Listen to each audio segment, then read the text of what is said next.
AK-47 draw করি, প্রায় 2000 round নিই, আমার সাথে আরও 7 জনকে সঙ্গে নিয়ে নিই। আমি 10টার ভিতরে পৌঁছে যাই 4 নম্বর গেটের কাছে, এখানে জাপান ফ্রেন্ডশিপ ঠিক হসপিটালের উল্টা দিকে আমি যে ওখানে অবস্থান নিই। তখনও গেটে কিন্তু 2 থেকে 3 জন সৈনিক পাহারা দিচ্ছিল, 1-2টা গুলি আসছিল। এর ভিতরে আমি এডিজি কর্নেল রেজানুরকে জানালাম, ডিজি হাসান মাহমুদকে জানালাম। আপনি জানেন এই হাসান মাহমুদ পরবর্তী যে পুলিশের সে আইজিপি হয় এবং স্পেনের রাষ্ট্রদূত হয়, এবং কর্নেল রেজাকে কিন্তু তারা পরে আপনার মেজর জেনারেল বানায়, MS ছিল, সে জিওসি ছিল। এরা কি করলো, আমাকে ফোন করে একটার পর একটা ফোন শুরু করলো যে জামান তুমি ভিতরে ঢুকবে না। তা আমি জিজ্ঞাসা করলাম, স্যার আমরা এখানে অফিসারদের তো মেরে ফেলতেছে, আমাদের কাছে আসতে গুলি শুরু হয়েছে। বলে যে না তুমি ভিতরে ঢুকবে না, আমরা প্রধানমন্ত্রীর সাথে বসেছি যমুনা ভবনে, উনি বলছে কেউ গোলাগুলি করবে না, উনি এটা শান্তিপূর্ণভাবে সমাধান করবেন। বিডিআর হত্যাকাণ্ড কোনো হত্যাকাণ্ড ছিল, এটা পরিকল্পিত একটি হত্যাকাণ্ড ছিল, যেখানে শেখ হাসিনা সরাসরি জড়িত, এবং তার নানক, মির্জা আজম, তাপস প্রত্যেককে। আমি কয়েকটা ছোট্ট ছোট্ট ঘটনা বলি।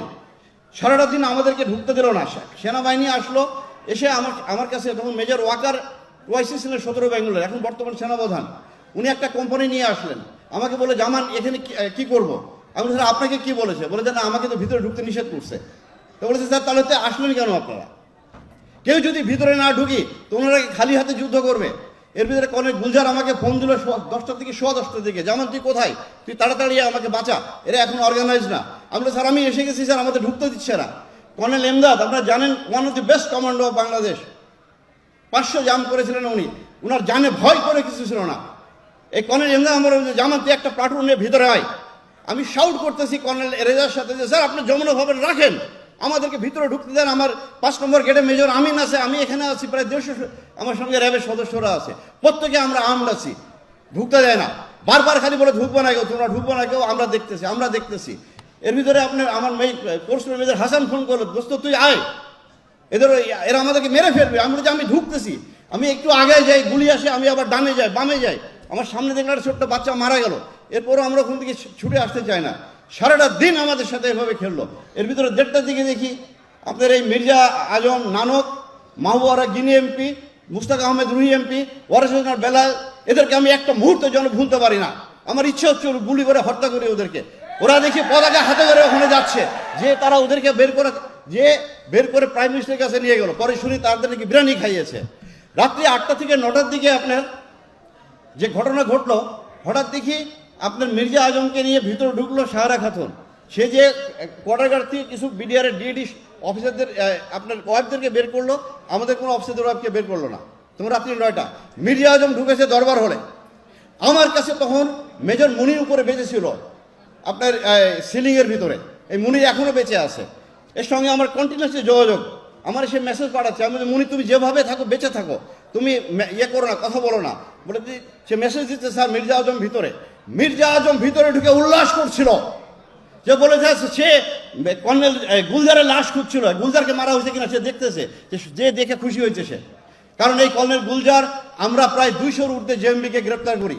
আমি সেই 2005, 6, 7, 8 সালে র্যাবের সিও ছিলাম। আমরা ওই শাহেক আব্দুর রহমান কর্নেল গুলজার গ্রেপ্তার করে, পরে সে ওখান থেকে বের হয়ে আসে। আমি যখন রাত্রি প্রায় 10টার দিকে যখন দ্বিতীয় দিন 26 তারিখে ভিতরে ঢোকার চেষ্টা করতেছিলাম, ঢুকতে দেয় না।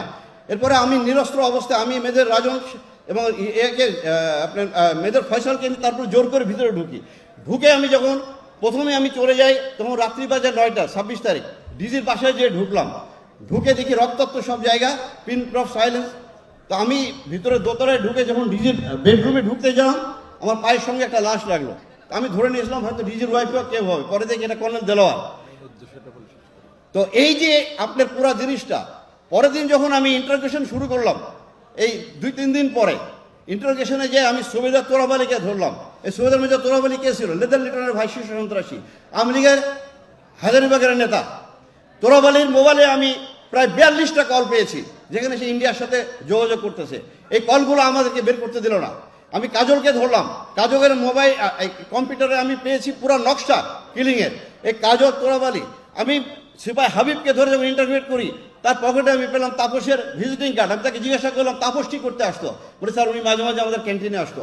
একজন এমপি কীভাবে ক্যান্টিনে আসে, কার অনুমতি আসতো? পুরাটা প্ল্যান গেম ছিল, তারা এই কিলিংটা করলো। কিন্তু আমাকে 11 দিনের মাথায় ইন্টারোগেশন বন্ধ করে আমাকে পোস্টিং করে দিয়ে ডিজিএফআই এমআই থেকে বলা হলো তুমি যদি পরবর্তীতে কথা বলো তোমাকে অ্যারেস্ট করা হবে। পর 12 সালে আমাকে আপনার অবসরের জন্য চিঠি ধরিয়ে দিলে তুমি বাড়ি চলে যেতে পারো। এই পুরা কিলিংটা আপনি একটা পুরো অর্কেস্ট্রেট কিলিং। এই কিলিংয়ের সাথে শুধু এরা না, আমাদের প্রতিবেশীও জড়িত আছে। আমি বিশ্বাস করি বর্তমান বিডিআর কমিশন এরা উদ্ধার করবে, না করলে আমাদেরকে করতে হবে ভবিষ্যতে, যদি আমাদেরকে রাষ্ট্র ক্ষমতায় যদি দেশের জনগণ নিয়ে আসে। ধন্যবাদ।